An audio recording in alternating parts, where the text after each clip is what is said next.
अत्यंत निद्रा, ये सोने के सुख में नहीं जीवन बर्बाद करना चाहिए। एक नियत समय रखो सोने का, अभ्यास कर लोगे बिल्कुल बिना अलार्म बजे आपकी नींद खत्म हो जाएगी। अभ्यास बहुत बड़ी सामर्थ्य है, बहुत बड़ी। अगर नींद लेने का आपने अभ्यास बना लिया है तो ये आपके जीवन को नष्ट करने का बहुत बड़ा साधन बन गया। कुछ लोगों को सोने में सुख मिलता है कि सोते रहो। भैया कमाने आए हो, बड़ी मुश्किल से पास बना है इस भारत भूमि में तुम्हारे जन्म हुआ, मनुष्य योनि में। कुछ दिन के बाद ये सब खींच लिया जाएगा। सोने में समय क्यों बर्बाद कर रहे हो? कमाओ, सत आचरण करो, समाज को सुख पहुंचाओ, नाम जप करो, बड़े बुजुर्गों को सुख पहुंचाओ, किसी को दुख ना पहुंचाओ। ये कमाई कर लो। कमाई करने आए हो या तुम्हारा कुछ नहीं, कुछ नहीं, न था न है न रहेगा। होश में तुम्हें जो पद मिला है, जो सामग्री मिली, जो जीवन मिला है, लगा दो पर सुख में और निरंतर भजन करते हुए जीवन मुक्त हो जाओ। क्योंकि स्वसुख में पाप बने हैं तो तत्सुख में समस्त पापों पर विजय प्राप्त कर लो। पर समझ नहीं आता। हर समय हमें सावधान रहना है। एक समय नींद को देना है, उचित दे लो, क्योंकि आप साधक हो। उचित दे लो, इसके बाद इससे शत्रु की तरह बर्ताव करो। अभ्यास बहुत बड़ी ताकत है, बहुत बड़ी ताकत। ये कोई सिद्धि नहीं, अभ्यास। आपने यदि अभ्यास किया है, नींद का आदर किया है, तो आप ऐसे भी हैं। साधकों के सामने बताया था उन्होंने कि मुझे बस भोजन पवा दो तो मैं सो जाऊंगा, फिर भोजन पाऊंगा, फिर सो जाऊंगा। मेरा अभ्यास इतना दृढ़ है। धन्य है आपका जीवन जो ऐसा अभ्यास सिद्ध कर लिया है। अरे बर्बाद करने के लिए सोना थोड़ी है। तो यहां कह रहे अति निद्रा, उचित निद्रा आवश्यक है। जब तक शरीर भाव में साधना हो रही तो जरूरी है। और ईर्ष्या, दूसरे की बढ़ोतरी देखकर जो ईर्ष्या होती है, जो जलन होती है, ये उपासक को उपासना में बढ़ने नहीं देती। इसको संभालिए। एक ही उपाय है जिस पे ईर्ष्या हो, भगवत भाव कर लो। प्रभु मैं आपको जान नहीं पा रहा हूं, फिर भी मेरे अंदर में आपके ही प्रति है, क्योंकि आप ही हैं ना। प्रभु मेरा सुधार कर लो, बहुत जल्दी सुधार हो जाएगा। मोह, भले परिवार में रह रहे हो, पर इतनी तो बात समझ लो, ना वो तुम्हारे हैं ना तुम उनके हो। ये तुम्हें समझ में भले ना हो, पर डाल लो। सुत बनितादि जान स्वार्थ रत ना करू नेह सभीते, अंत ही तो ही तजेंगे पामर तू न तजय बहीते। जैसे आप स्टेशन में होते हो तो किसी से मोह थोड़ी करते हो। बैठे हैं सब आस पास, कोई चाय पी रहा है, कोई हंसी मजाक कर रहा है, बातें कर रहे हैं, सब मिलान हो रहा है।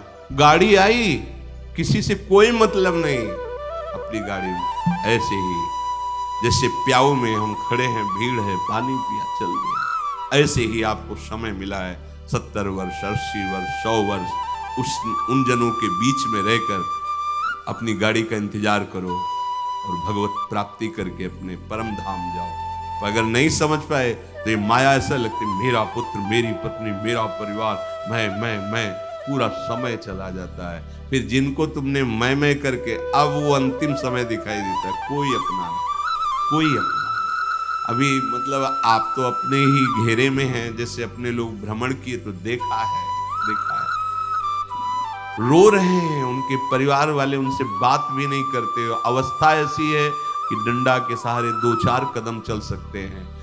वस्त्र मल से कौन साफ करे उनका। ऐसी,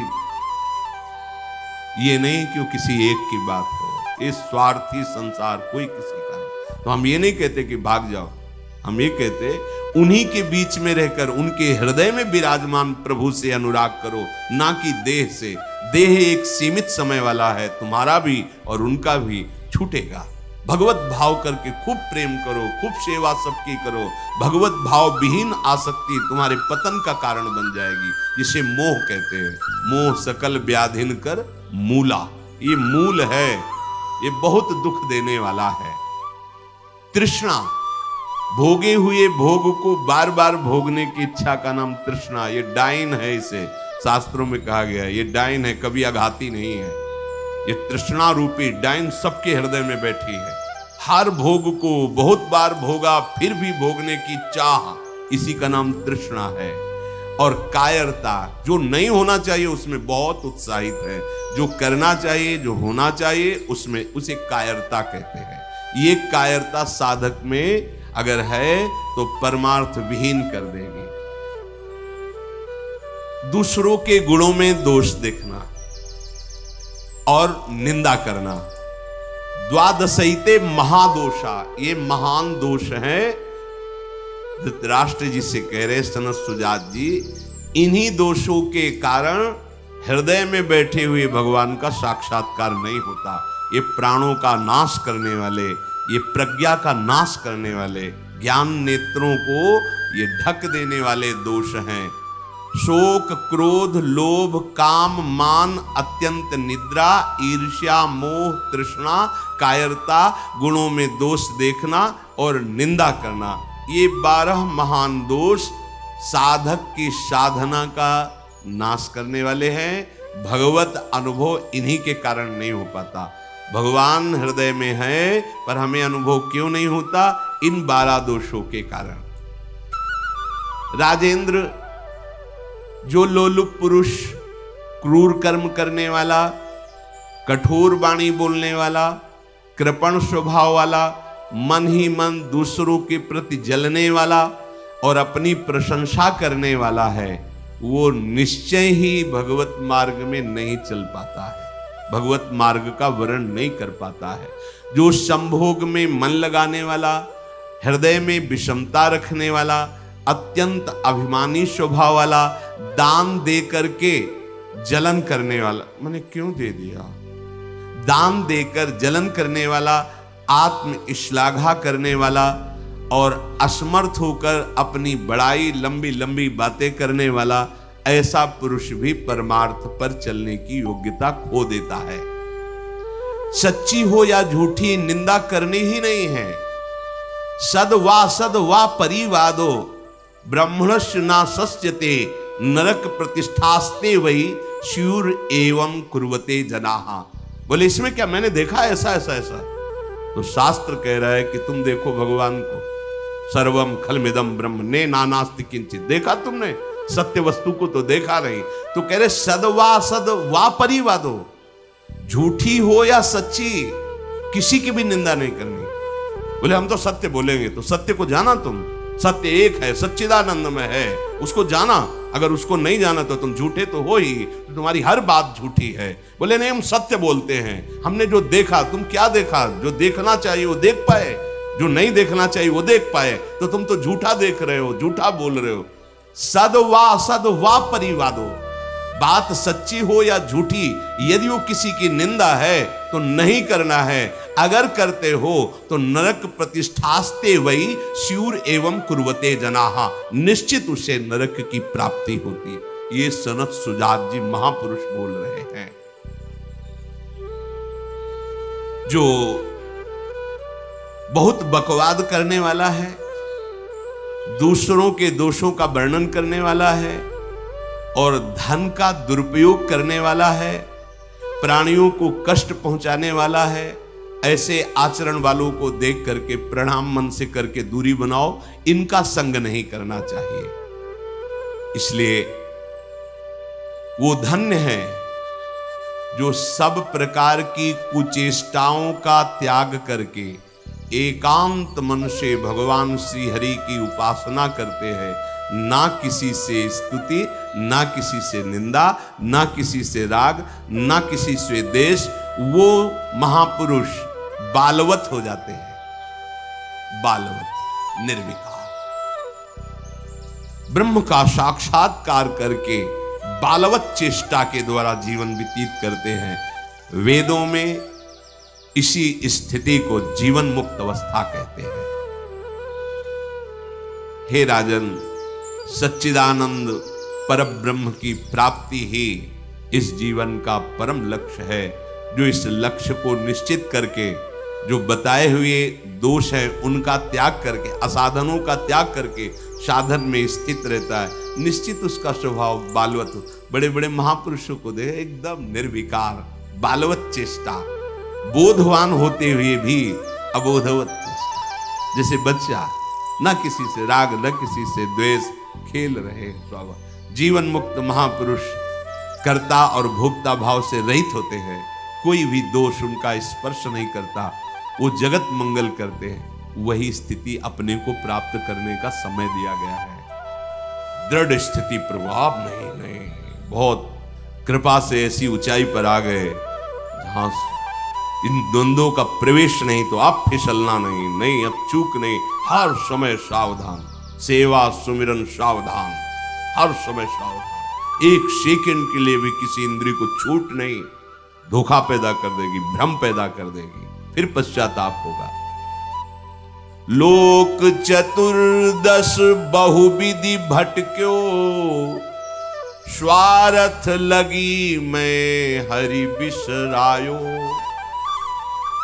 14 भुवनों में स्मृति जागृत है, जो भगवत साक्षात्कार करने की स्थिति है, उसमें ऐसी स्मृति सब जैसे काकभूषण जी कह रहे, मुझे सब कल्पों का याद है।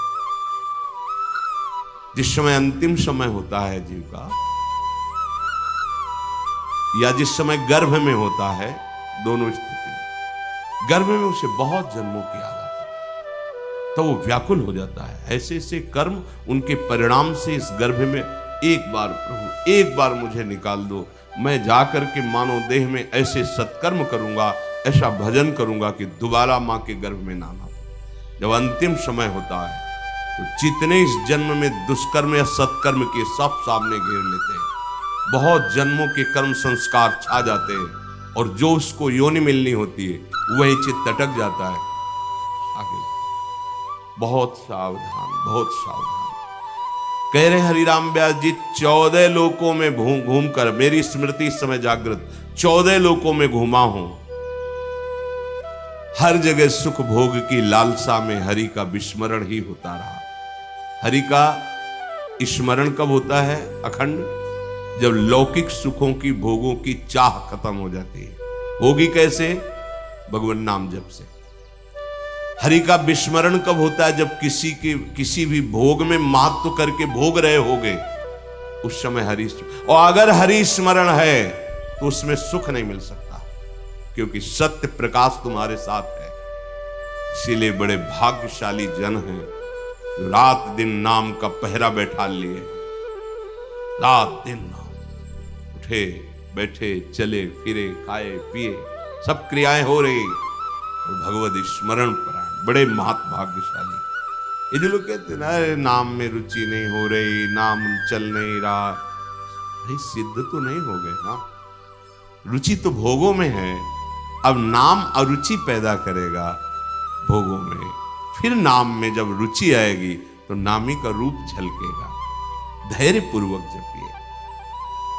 14 भुवनों में घूम आया, इसी स्वार्थ ने, सुख भोग की लालसा ने हरि विस्मरण कराया, हरि बिसरायो। करोड़ों ऐसे अपराध किए जन्म जन्मांतरों में, जिन्हें ब्रह्म हत्या कहते हैं। पंच महापाप कहे गए हैं। कैसी बुद्धि मलिन हो गई है कि इन पंच महापापों को हम मनोरंजन समझते हैं, सुख का साधन समझते हैं। मदिरा पीना, पर स्त्री गमन करना, द्वित कीड़ा, हिंसा, स्वर्ण चोरी, ये 5 महापाप है। बोले हम तो हिंसा नहीं करते, अगर मांस खाते हो तो हिंसक ही हो, वही दंड मिलेगा जो हिंसा करने वाले को मिला है। वैसे जैसे कोई गौ हत्या करता है और आप मांस खाते हैं, तो बिल्कुल वही हत्या आपको प्रताड़ित करेगी, आपको जलाएगी, आपका नाश करेगी। कोटि गाय ब्राह्मण मारे को ताप पाप उपजाए। ब्रह्म हत्या जैसा पाप लगता है। देखो कैसी मलिनता है। इसको हम आनंद समझते हैं, मनोरंजन समझते हैं। यह है भारी विपत्ति संपत्ति की। बहुत बहुत सावधान। यह ऐसा धुआं उठा है कलिकाल का, मलिनता का, कि पापाचरण में रति है। जैसे निष्ठावान धर्मात्मा पुरुष धर्म से विचलित नहीं हो सकता, ऐसे ही हम अधर्म निष्ठा वाले बन रहे हैं। स्वागत में तो मदिरा ही प्रधान हो रही। कैसा कैसा बुद्धि काम नहीं कर रही। कैसे मंगल होगा, कैसे सुख होगा, जिसे शास्त्र के रचयिता भगवान स्वयं श्री कृष्ण द्वैपायन व्यास देव जी वो कह रहे हैं ये पंच महापाप है, ये ब्रह्म हत्या के समान है। कैसा कैसा मनोरंजन। मित्र मिले क्या स्वागत में मदिरा रखी जाए, और बहुत भाई धनी है ऐश्वर्यवान मांस भक्षण और व्यभिचार, मनोरंजन के लिए द्वैत कीड़ा, दूसरों का धन अपहरण करना, हिंसा करना स्वभाव। क्या हो रहा है? बोले पाप ताप उपजायो, भारी ताप। कल जो है किसी को पूरी चमड़ी सड़ रही है, पूरी चमड़ी चिल्ला रहे, पूरी चमड़ी उधेल रही, खून रक्त ऐसे मक्खियां भिनभिना रही। क्या हुआ? कर्म बिगड़ गया, मानव देह मिली, जीना मुश्किल है, प्रतिपल अब जब तक जिए तब तक वो चीखता रहेगा। अर्थ नहीं है औषधि के लिए, कोई पास नहीं जा रहा है। आप समझो, जब कर्म अपना दंड देना प्रारंभ करेगा तो कोई तुम्हारी रक्षा नहीं कर पाएगा। बात समझो। हरिराम व्यास जी कह रहे हैं, कोटि गाय ब्राह्मण मारे को ताप पाप उपजाए। आप देश विदेश घूम रहे, आप मांस भक्षण कर रहे हैं, क्या आपको ये जानकारी है कि विधर्मियों ने तलवार की नोक पर उसको पवाने की चेष्टा करते थे तो गर्दन कटवा लेते थे जन, पर उसको कभी जवान पे नहीं रखा, ऐसे चीर दिए गए, स्वीकार कर लिया, पर उन्होंने उसको रख। आज तुम पैसे देके खाते हो, तुम जानकारी करते हो कि जो तुम देश विदेश से घूम रहे हो, गर्दन उतरवाना स्वीकार कर लिया पर चखा नहीं। आज तुम्हारी बुद्धि इतनी भ्रष्ट है कि तुम पैसा देकर उसे खाते हो और अपने को मनुष्य, अपने को जो भी नाम दो कि हम ये सनातनी, हम ये धर्म में चलने वाले। आप क्या? सनातन भगवान का नाम है, भगवान का नाम सनातन है। तुम भगवान के हो तो भगवान की आज्ञा का पालन करो। तुम्हारे लिए जो बना हुआ आहार है उसे आप पाओ, धर्म पूर्वक चलो। महापाप हम हर्षित होकर करते हैं, बातें बड़ी बड़ी ज्ञान वैराग्य बड़ी उन्नति की बातें करते हैं, और हमारे आचरण कैसे होते हैं। सुधार करो भाई, सुधार कर लो। अगर आपको ये मानव देह मिला है तो संभाल कर लो, नहीं कितनी योनियों में भटकना पड़ेगा अभी पता नहीं। अज्ञान के कारण लगता है देख लेंगे, कुछ नहीं। सावधान हो जाओ। यदि आप जिस पशु का मांस खाते हैं उसी पशु की हत्या का आपको पूर्ण दंड मिलेगा। यानी मैं खरीद लाता हूं, मैं कोई हत्या तो नहीं करता, लेकिन आप पा रहे हैं ना, वही पाप आपको लगेगा। वही कर्ता प्रेरक अनुमोदन।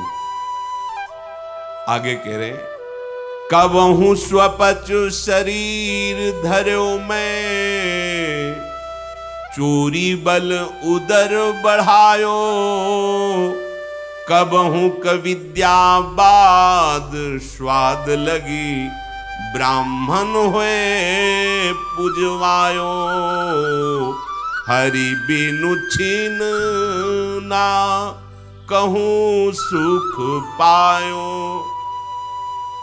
कभी नीच प्रवृत्ति धारण करके, नीच योनि में जन्म लेकर के नाना प्रकार की चोरी कपट छल, बस कैसे पेट भरे। कभी बहुत विद्वान होकर के विद्या के अभिमान में तर्क विवाद करते हैं। प्रकांड पंडित थे, ये जहां भी जाते थे विजयश्री विद्वता से प्राप्त करते थे। तर्क जिह्वा में ऐसी प्रवीणता थी, कोई इनके सामने टिकता नहीं था। तो वहां फिर नमस्कार, पूजा, सम्मान, वाहवाही। कबहू कविद्यावाद स्वाद लगी, ब्राह्मण हुए पुजवायो।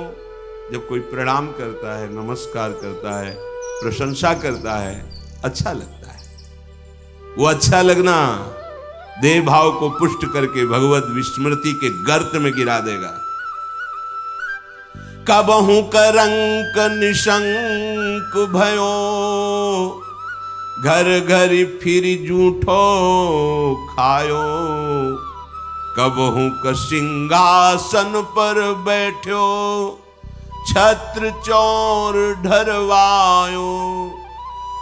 कभी तो इतनी गरीबी देखी है, कभी किसी योनि में ये देखा कि राजा बन गया, छत्र चौर बड़ा वैभव, लेकिन उधर गरीबी में भूख से व्याकुल होकर भगवत स्मृति रहित जीवन गया।